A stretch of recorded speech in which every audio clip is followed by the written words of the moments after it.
Baik, Assalamualaikum warahmatullahi wabarakatuh. Perkenalkan, nama saya Adira Galena Lendra Putra Satria dengan NIM 2003-102206. Di sini saya akan mempresentasikan jenis dan mekanisme kredit perbankan untuk ketentuan UTS dari bank dan lembaga keuangan lainnya. Dan saya di sini yang mengambil materi dari Citibank NA. Yang pertama, saya akan menjelaskan sedikit sejarah dari Citibank. Citibank secara resmi dikenal sebagai Citibank NA adalah bagian dari Citigroup, sebuah lembaga keuangan multinasional yang berbasis di Amerika Serikat. Sejarah Citibank dimulai pada 1812 ketika pendirinya Citibank New York didirikan, kemudian berganti menjadi nama Citibank. Citibank of New York ini pertama kali didirikan oleh sekelompok pengusaha yang dipimpin oleh Samuel Osgood. Perubahan besar dari sejarah Citibank adalah ketika Citibank diakuisisi oleh National Bank X pada 1863 dan berganti menjadi First National City Bank of New York pada tahun 1897. Bank ini melalui perluasan jaringan ke luar Amerika Serikat dengan membuka kantor cabang di luar negeri dan akhirnya membantu mengembangkan Citibank sebagai lembaga keuangan global seperti itu. Pada tahun 1919, bank ini melakukan hak istimewa menerbitkan cek perjalanan, dan pada tahun 1955 Citibank mengadopsi nama First National City Bank atau Citi yang dikenal sekarang menjadi Citibank seperti itu. Sejak saat itu Citibank berkembang secara global dengan ekspansi ke banyak negara, termasuknya di Indonesia juga. Namun Citibank pernah mengalami beberapa periode kesulitan, terutama pada krisis pada global tahun 2000-an. Bank ini menerima dukungan dari keuangan dari pemerintah Amerika Serikat dan bertahan hingga sekarang. Sejak saat itu Citibank terus berupaya untuk memperluas layanannya dan kehadiran secara global ini sambil terus mengadaptasi perubahan pasar keuangan yang ada di dunia tersebut.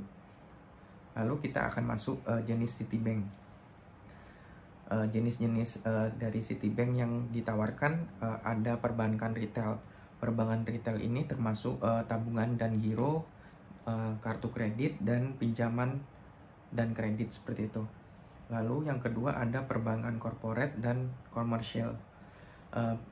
Pembiayaan komersil ini seperti menyangkut pada korporat ini melayani seperti untuk perusahaan, termasuk pinjaman korporat ataupun manajemen resiko tersebut. Lalu untuk perbankan investasi, mereka itu menawarkan investasi untuk perusahaan seperti perantara keuangan, merger ataupun akuisisi seperti itu. Lalu yang ketiga ada manajemen aset. Manajemen aset ini meliputi investasi dan portofolio manajemen dan pensiun dan perencanaan keuangan. Jadi Citibank menyediakan layanan manajemen aset seperti investor ataupun instansi seperti itu. Lalu dari manajemen aset ini mereka juga menawarkan layanan seperti perencanaan keuangan ataupun manajemen dana pensiun seperti itu. Lalu yang keempat ada perbankan internasional. Di sini Citibank menawarkan transfer uang dan valuta asing, entah itu layanan transfer antar negara ataupun konversi mata uang, dan perbankan global. Yang kelima, Citibank juga menawarkan teknologi keuangan seperti vintage. Citibank itu melibatkan dalam pengembangan teknologi keuangan, mengembangkan aplikasi perbankan online dan perangkat lunak inovatif yang memperbaiki pengalaman pelanggan. Dan selain itu, Citibank menawarkan layanan khusus berbagai negara yang berbeda tergantung negara yang dituju, entah itu reguler lokal ataupun kebutuhan pasar atau pembiayaan secara online seperti itu. Lalu pengajuan kredit pada Citibank sendiri melibatkan serangkaian langkah-langkah ya. Dan di sini saya akan menjelaskan sedikit rangkaian langkah untuk mengkredit di Citibank. Yang pertama, Citibank melakukan seperti penelitian atau persiapan sebelumnya mengajukan kredit. Lebih baiknya Citibank melakukan penelitian terlebih dahulu, seperti memahami jenis kredit yang apakah dia ajukan seperti itu. Lalu yang kedua, memilih jenis kredit. Pilihan jenis kredit ini sesuai kebutuhan ya. Jadi Citibank menawarkan jenis kredit termasuk kredit kartu kredit, pinjaman kredit ataupun hipotek dan kredit lainnya. Lalu yang ketiga, mengajukan kredit. Jadi kita mengajukan kreditnya bisa mengunjungi situs web resmi Citibank ataupun mengunjungi cabang fisik mereka seperti mengajukan kredit seperti itu. Lalu setelah mengajukan kredit, kita akan disuruh untuk mengisi formulir seperti untuk data yang akurat, untuk data lengkap kita, atau memastikan informasi yang diminta itu benar. Lalu setelah mengisi formulir ada verifikasi dan evaluasi. Jadi Citibank untuk melakukan proses verifikasinya terhadap informasi yang diberikan setelah melakukan mengisi formulir tersebut, Citibank melakukan kelayakan kredit, riwayat kredit, penghasilan, dan informasi keuangan yang kita miliki. Setelah itu, setelah diverifikasi, Citibank melakukan persetujuan atau penolakan. Jadi setelah dievaluasi, Citibank memberikan keputusan tentang apakah pengajuan kredit kita disetujui atau ditolak seperti itu. Setelah disetujui ataupun ditolak, ketika disetujui kita akan menandatangani perjanjian. Untuk menandatangani perjanjian untuk syarat-syarat yang ditawarkan Citibank. Lalu setelah melakukan perjanjian, Citibank melakukan pemantauan dan pelunasan. Setelah melakukan kredit, Citibank melakukan kewajiban untuk pembayaran. Jadi untuk kapan jatuh temponya, kapan untuk pembayarannya, dan jumlah yang harus dibayarkan untuk pengajuan kredit. Lalu jenis-jenis kredit yang ditawarkan Citibank itu ada banyak. Yang pertama ada kartu kredit. Di sini kartu kredit itu meliputi kartu kredit pribadi ataupun kartu kredit bisnis. Kalau kartu kredit pribadi itu biasanya jenis yang digunakan untuk penawaran tunai, program imbalan ataupun asuransi dan lain-lain.